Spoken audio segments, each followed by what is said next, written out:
ಕುರುಕ್ಷೇತ್ರವನ್ನು ಧರ್ಮಕ್ಷೇತ್ರ ಎನ್ನುವ ಹಾಗೆ ಹೇಳಿದ್ರು.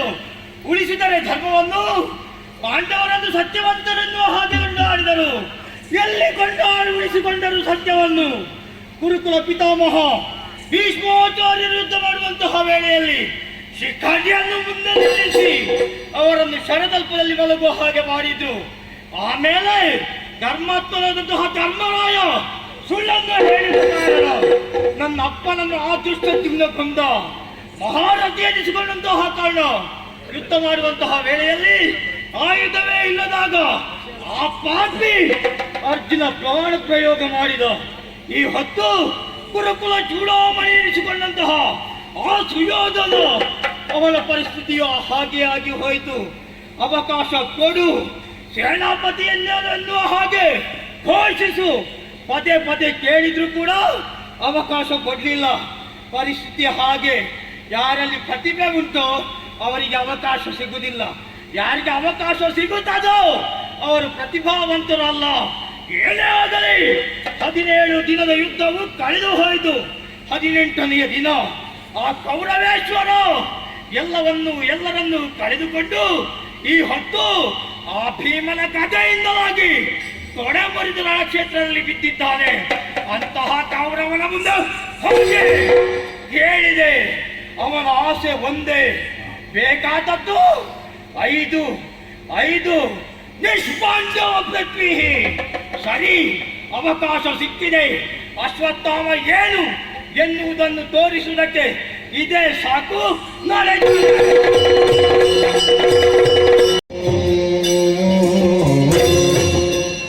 ಬಿಡದಿಯ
ಕ್ರಾಂತಿಗಾಗಿಯೇ ನಮ್ಮ ಹುಟ್ಟು, ಕ್ರಾಂತಿಗಾಗಿಯೇ ನಮ್ಮ ಜೀವನ.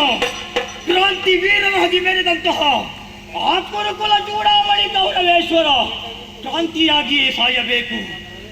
ಸಾಯುವಂತಹ ಕೊನೆ ಗಳಿಗೆಯಲ್ಲಿ ಅವನಿಗೆ ಬೇಕಾದ್ದು ಐದು ಪಡೆದಿದ್ದೇನೆ.